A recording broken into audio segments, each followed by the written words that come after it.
Students, আমি সমজিৎ চক্রবর্তী। আজকে আমি স্টার্ট করতে চলছি বেসিক ইন্টিগ্রেশন। তো ইন্টিগ্রেশনের বেসটা কি, ইন্টিগ্রেশন কোথা থেকে আসলো সেটা আজকে আমরা আগে জানব। Derivative of sine x plus c, যেখানে সিটা হচ্ছে একটা constant, sine x plus c. তাহলে সাইন এক্স প্লাস সি এর ডেরিভেটিভ কত হয় সেটা আমরা জানি। সাইন এক্সের ডেরিভেটিভ হয় কজ এক্স, আর যে কোনো কনস্ট্যান্টের ডেরিভেটিভ হয় 0। তাহলে সাইন এক্স প্লাস সি এর ডেরিভেটিভ হয়ে গেল অনলি কস এক্স। নাও এইখানে যে আমরা ডিডিএক্সটা লিখেছি, এই ডিডিএক্স মানেটা কি? এই ডিডিএক্স মানে হচ্ছে উপরে ডি ফর ডেরিভেটিভ, আর নিচে ডিএক্সটা এসছে কার সাপেক্ষে ডেরিভেটিভ করছি সেটুকু বোঝানোর জন্য। তাহলে এখানে মেন যে ডেরিভেটিভের সাইন সেটা হচ্ছে অনলি ডি, আর ডিএক্সটা কি কার সাপেক্ষে ডেরিভেটিভ হচ্ছে সেটা বোঝানোর জন্য আমরা এখানে ডিএক্সটাকে অ্যাপ্লাই করছি। তো আমার ডিএক্সটার সেরকম একটা ভ্যালু নেই, তো আমরা কি করবো, ডিএক্সটাকে ওপাশে ক্রস মাল্টিপ্লাই করছি। এখানে যে ডেরিভেটিভের মেন সাইন ডি সেটাকে রেখে দিলাম। তাহলে derivative of sine x plus C equal to cos x dx. Okay, now এই ডি ফর হচ্ছে ডেরিভেটিভ। এবার আমরা যেমন জানি এপাশে যদি স্কোয়ার থাকে ইকুয়াল টু যদি আমাদের 16 হয়, এই স্কোয়ারটা ওপাশে গেলে কি চিহ্ন হয়ে যায়, রুট ওভার অফ 16। মানে স্কোয়ারের অপোজিট সাইন হচ্ছে রুট। সিমিলারলি ডি যে সাইনটা আছে ডি ফর ডেরিভেটিভ, তার অপোজিট সাইন হচ্ছে ইন্টিগ্রেশন, এটাকে বলা হয় ইন্টিগ্রেশন সাইন। সো এই ডিটা যখন আমরা ওপারে পাঠাবো তাহলে কত হয়ে যাবে, হয়ে গেল আমার sine x plus C equal to integration sine, D এর সাইনের opposite integration sine of cos x dx। এর থেকে বোঝা গেল আমরা ডেরিভেটিভের ফর্মুলা মনে রাখলে ইন্টিগ্রেশনের ফর্মুলা পাওয়া যাবে। তাই ইন্টিগ্রেশনের হাজার একটা ফর্মুলা আমরা মনে রাখার চেষ্টা করব না, আমরা কি চেষ্টা করব যে ডেরিভেটিভের ফর্মুলা মনে রাখবো। ডেরিভেটিভের ফর্মুলা মনে থাকলেই আমরা ইন্টিগ্রেশনের ফর্মুলা আরামসে করতে পারবো। একটা এক্সাম্পল দেখা, তো ইন্টিগ্রেশন অফ যদি কেউ বলে যে স্কোয়ার এক্স ডিএক্স কত হবে, আমরা ইজিলি বলতে পারবো কত। কেন? কারণ আমরা ডেরিভেটিভের ফর্মুলা জানি। তো ডেরিভেটিভের ফর্মুলা মানে কি, যে এই স্কোয়ার এক্স যেটা আছে সেটা কার ডেরিভেটিভ করে এসেছিল, কার ডেরিভেটিভ করে স্কোয়ার এক্স পাওয়া যায় ট্যান এক্স এর। সো ট্যান এক্স এর ডেরিভেটিভ করলে হয় স্কোয়ার এক্স, তাহলে অপোজিট কি বলবো, স্কোয়ার এক্স ইন্টিগ্রেশন করলে কি হবে ট্যান এক্স। তাহলে হয়ে গেল ট্যান এক্স প্লাস সি। এই প্লাস সিটা আমরা অল টাইম বসাবো, যখন ইন্টিগ্রেশন কমপ্লিট হয়ে যাবে আমরা এখানে প্লাস সি লিখতে বাধ্য। আর প্লাস সি, এই সি ফর হচ্ছে ইন্টিগ্রেটিং কনস্ট্যান্ট বা সমাকল ধ্রুবক,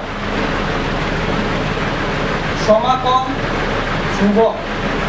তাহলে সি ফর হচ্ছে সমাকল ধ্রুবক বা ইংলিশে বলা হয় ইন্টিগ্রেটিং কনস্ট্যান্ট। তাহলে এর থেকে বোঝা গেল আমরা ফর্মুলা মুখস্থ করবো না ইন্টিগ্রেশন, কারণ ইন্টিগ্রেশন ফর্মুলা কার আছে স্কোয়ার এক্স ডিএক্স। তার ইন্টিগ্রেশন করলে কি হয় ট্যান এক্স প্লাস সি। কী করে পেয়েছি বললাম, দেখলাম যে কার ডেরিভেটিভ করে এই স্কোয়ার এক্স ডিএক্সটা এসেছিল।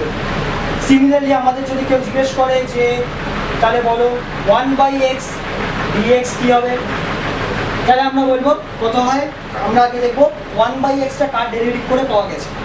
1/x অলওয়েজ log x এর ডেরিভেটিভ করে পাওয়া যায়, তাহলে 1/x এর ইন্টিগ্রেশন করলে কি হবে log x হবে। আবার log x এর ডেরিভেটিভ যেমন 1/x হয়, log অফ মাইনাস x এর ডেরিভেটিভও 1/x হয়। তাহলে কি বলতে পারি আমরা এখান থেকে, তাই log of plus minus x, ওই প্লাস মাইনাসটাকে অ্যাভয়েড করার জন্য আমরা লিখবো এখানে log of mod x plus c। তাহলে এর থেকে বোঝা গেল আমরা এক কথা ইন্টিগ্রেশন ফর্মুলা ফলো করছি না, আমরা ডেরিভেটিভকে ফলো করে ইন্টিগ্রেশন সলভ করছি।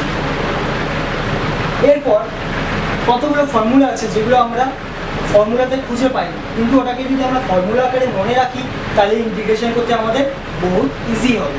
তাও একটা ইন্টিগ্রেশন ফর্মুলা বলছি, সেটা হচ্ছে integration of 1/x square dx. তো ফার্স্ট অফ অল দেখবো 1/x স্কোয়ারটা কার ডেরিভেটিভ করে এসছে। আমরা দেখতে পারি এখানে 1/x এর ডেরিভেটিভ করলে কি পাওয়া যায়, মাইনাস 1/x স্কোয়ার।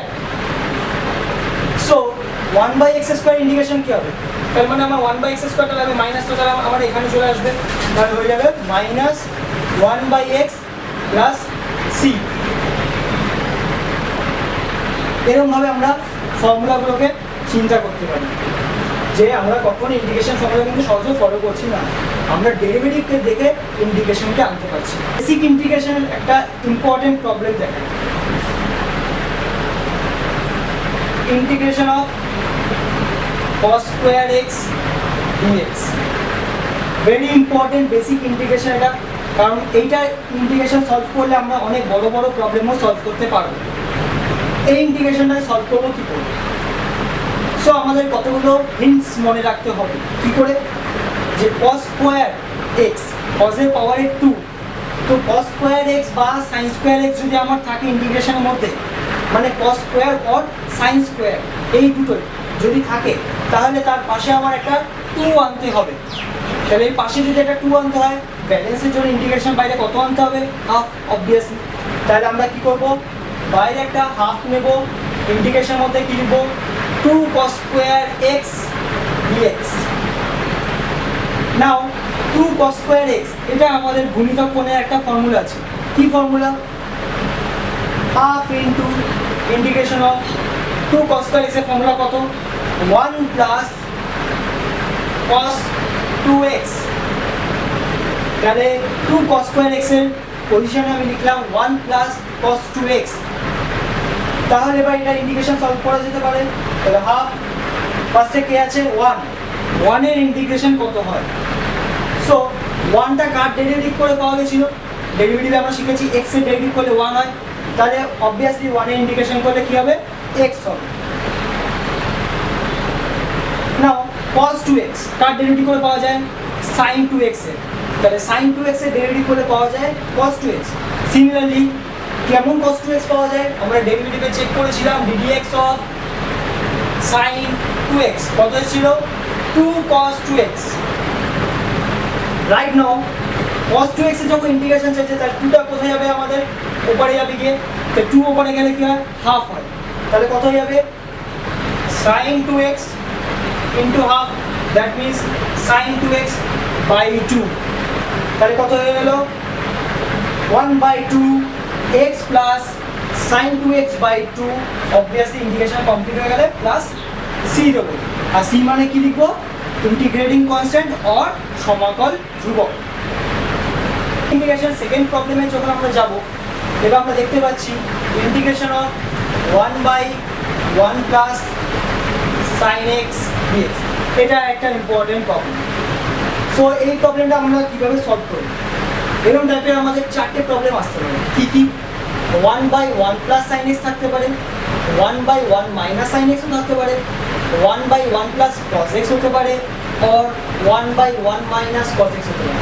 তাহলে কতগুলো টাইপ হলো আমার? 4টে টাইপের অঙ্ক একটা ধাঁচে করে দেবো। কীভাবে হবে দেখি। মনে রাখতে হবে আমাকে, এইখানে আমাদের 1 প্লাস কি আছে? sin x।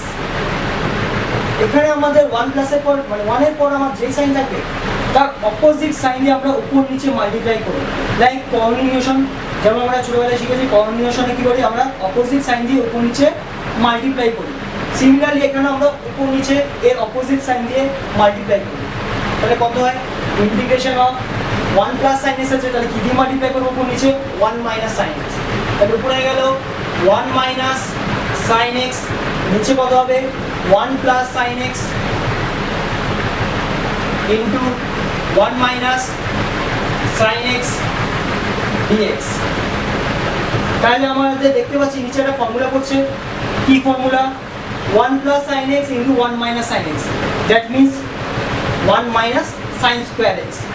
তাহলে নিচে আমরা কত পেয়ে যাবো? উপরে হয়ে গেল আমাদের 1 মাইনাস সাইন এক্স, নিচে কত হলো? A square minus B square formula. তাহলে কত আসবে এটা আমার? 1 মাইনাস সাইন স্কোয়ার এক্স হয়ে যাবে। তো নিচেরটা আমরা হয়ে গেল আমাদের 1 minus sine square x. 1 minus sine square x মানে আবার আমরা কত জানি? cos square x. সো আমরা এই নিচের টার্মটার জায়গায় কত লিখলাম? এর উপরের জায়গায় cos স্কোয়ার এক্স ডিএক্স। তাহলে আমরা এই নিচের পুরোটার জায়গায় কি লিখলাম? cos square x dx. আর 1 মাইনাস সাইন স্কোয়ার এক্স থেকে এই টার্মটা পেয়েছি। নাও এবার আমরা কি করব? এবার আমরা আলাদা আলাদা করে ডিভাইড করে দেব। ফার্স্ট যদি ডিভাইড করি 1/cos square x, 1/cos square x মানে আমরা কত জানি sec স্কয়ার x, তাহলে ফার্স্ট ইন্টিগ্রেশন হয়ে গেল sec square x minus sin x by cos square x। Now sin x by cos square x মানে কত, sin x বাই একটা cos x যদি নিই এখান থেকে, যেহেতু cos স্কয়ার x আছে তার দুটো cos x, তাহলে sin x by cos x মানে হচ্ছে আমার tan x, আর একটা 1/cos x রয়ে গেল, সেটা মানে হচ্ছে আমাদের sec x। তাহলে হয়ে গেল tan x and sec x। So এটার জায়গায় আমরা লিখব sec x tan x বাইরে dx। নাও sec স্কয়ার x এর ইন্টিগ্রেশন আমরা জানি, কারণ কার ডেরিভেটিভ করে sec স্কয়ার x পাওয়া যায়, tan x এর শিখেছি। তাহলে এটার জায়গায় আমরা লিখে দেবো tan x minus sec x tan x integration, কার ডেরিভেটিভ করে sec x tan x আসতো sec x এর, তাহলে obviously sec x tan x integration করলে কি হবে sec x ফিরে আসবে, প্লাস অবভিয়াসলি একটা c লিখবো, c মানে ইন্টিগ্রেটিং কনস্ট্যান্ট অর সমাকল ধ্রুবক, এটা পাশে জানি দিতে হবে। সো স্টুডেন্টস, বেসিক ইন্টিগ্রেশনের এই দুটো প্রবলেম দেওয়া রইল। আরও যদি প্রবলেম জানতে চাও তাহলে আমার নেক্সট ভিডিওটা ফলো করো